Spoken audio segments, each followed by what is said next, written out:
Lucy Letby was once trusted as a gentle neonatal nurse.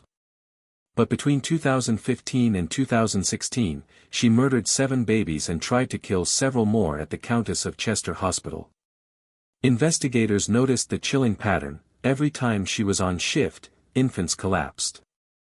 Hidden notes in her own handwriting read, "I am evil. I did this." In August 2023, she was sentenced to life with no chance of release. Rose West, together with her husband Fred, turned their Gloucester home at 25 Cromwell Street into Britain's infamous House of Horrors. Behind closed doors, they lured in young women, including lodgers, runaways, and even their own daughter, before subjecting them to abuse, torture, and murder. Police later uncovered the remains of at least 12 victims buried under the floors and in the garden. Fred killed himself before trial, but Rose was convicted of 10 murders and sentenced to a whole life term. She remains one of the most hated women in the UK. Myra Hindley, alongside her partner Ian Brady, committed the notorious Moors murders during the 1960s. The pair abducted, abused, and killed 5 children, burying their bodies on Saddleworth Moor. Police later discovered harrowing evidence, including tape recordings of a victim's final moments, which exposed Hindley's chilling lack of remorse. She was sentenced to life in prison and died in 2002, remembered as one of Britain's most hated women. Linda Calvi's life was a web of crime, money, and dangerous men. She was no stranger to armed robberies, always drawn to the thrill of the underworld. But in 1990, her story took a darker turn. Her lover, Ronnie Cook, was shot dead, and Linda was accused of pulling the trigger. She claimed she was framed, but the jury didn't believe her. Nicknamed the Black Widow, she was sentenced to life and spent 18 years behind bars. Even today, she insists she never killed him, but her name remains forever tied to betrayal, violence, and murder. In 1986, jealousy turned Maria Pearson into a killer. Living in Hartlepool, she was furious that her boyfriend still had contact with his ex-partner, Janet Newton. That anger boiled over into a brutal street attack. In broad daylight, Pearson confronted Janet and stabbed her an astonishing 17 times, leaving her dead on the pavement. The sheer savagery of the crime horrified the community and made headlines across Britain. At trial, Pearson showed little remorse. She was convicted of murder and told she would serve at least 12 years before being considered for release. But her violent nature, her refusal to accept responsibility, and repeated clashes with prison authorities have kept her locked up far longer. Today, almost 40 years later, Maria Pearson is still behind bars, officially recognized as the UK's longest-serving female prisoner. Her story stands as a chilling reminder of how jealousy, rage, and violence can destroy lives in a single moment. Virginia McCullough lived with her elderly parents, John, 70, and Lois, 71, McCullough. Over time, she built up massive debts in their name, forged letters, told them they'd lost money in scams.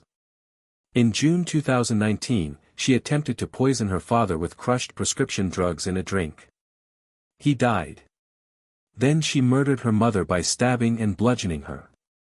After the murders, Virginia stored her parents' bodies in the home, father's body in a makeshift tomb, mother's in the wardrobe, and continued living there for 4 years, collecting their pension, deceiving relatives, maintaining the illusion they were alive. She was arrested in September 2023. In 2024 she pleaded guilty and got life imprisonment, with a minimum of 36 years. January 27, 2020, Colorado. 11-year-old Gannon Stotch never made it to school. His stepmother, Leticia, dialed the El Paso County Sheriff's Office with a story: he went to a friend's house, and never came back. But detectives immediately felt the cracks. There was no friend. No plan. No witness. Her story shifted like quicksand. First, Gannon ran away. Then, a mysterious man raped her and kidnapped the boy. Later, she claimed she blacked out, another personality had taken over. Each lie was stranger than the last. Behind closed doors, investigators searched the home. What they found ripped the mask away. Blood soaked into the carpet. Splatter across the walls. A stained board beneath his mattress. Enough blood to scream one horrifying truth. Gannon never left that house alive. Letitia had already vanished. She packed a suitcase, rented a van, and drove 1,400 miles to Florida. Beneath a bridge off Highway 90, investigators discovered the truth: Gannon's body stuffed inside a suitcase, wrapped in a blanket, stabbed 18 times, shot, bludgeoned. His jaw shattered. His skull fractured. Betrayed by the very woman sworn to protect him.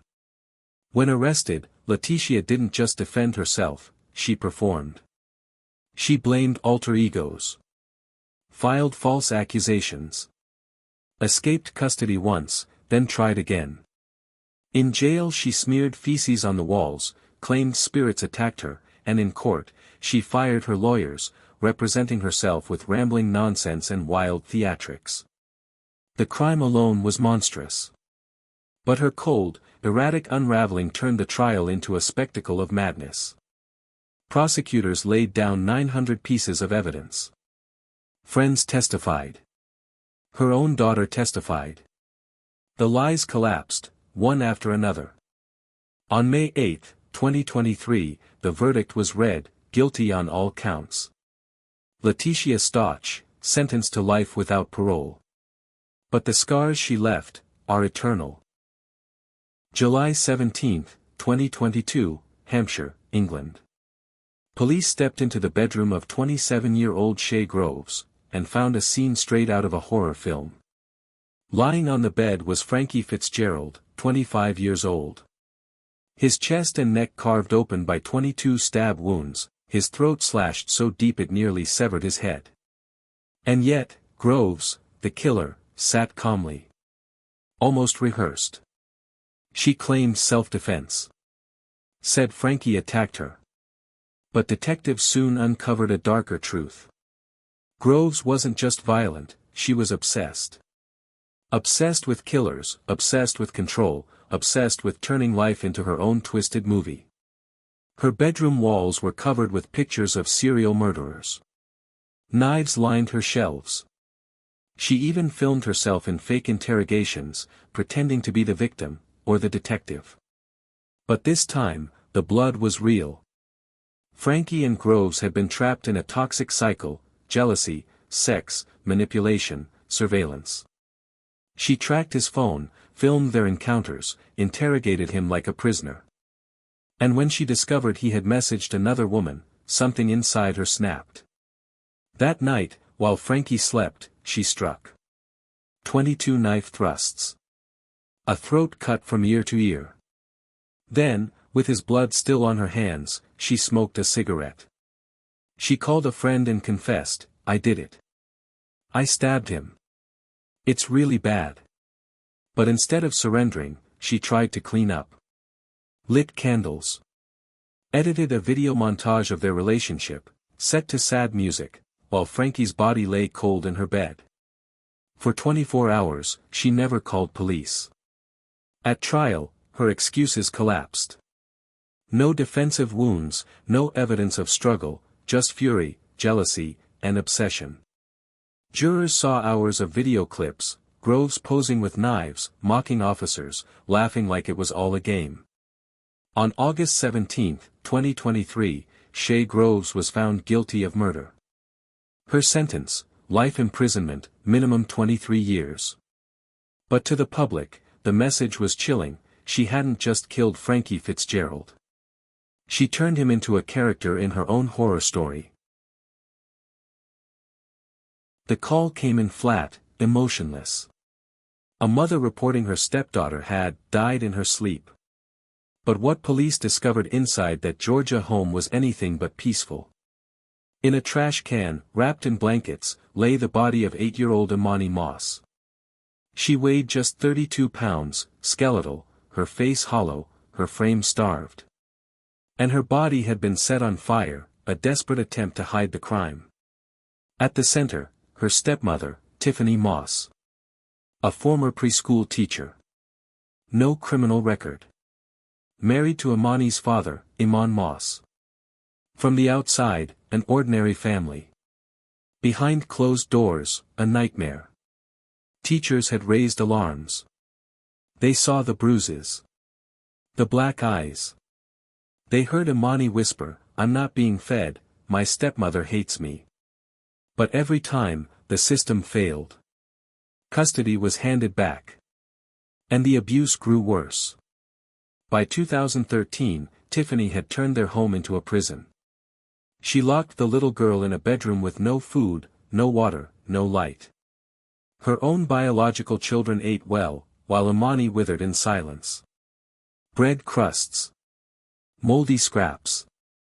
Days with nothing. Too weak to stand. Too dehydrated to cry. Around October 24, 2013, Imani died. But Tiffany didn't call for help. Instead, she and Iman placed the child's body in a metal garbage can, poured in charcoal and lighter fluid, and tried to burn her remains. For days, she lay hidden inside that can, until guilt finally forced Iman to dial 911. When officers arrived, Tiffany was calm. Cold. Detached. She said almost nothing. At trial, she refused lawyers, refused to speak, refused even to defend herself. The jury needed less than 3 hours. Guilty. Tiffany Moss was sentenced to death, becoming the first woman in Georgia in over 20 years to receive the death penalty. A punishment many believed still could never equal the suffering she inflicted on one small child.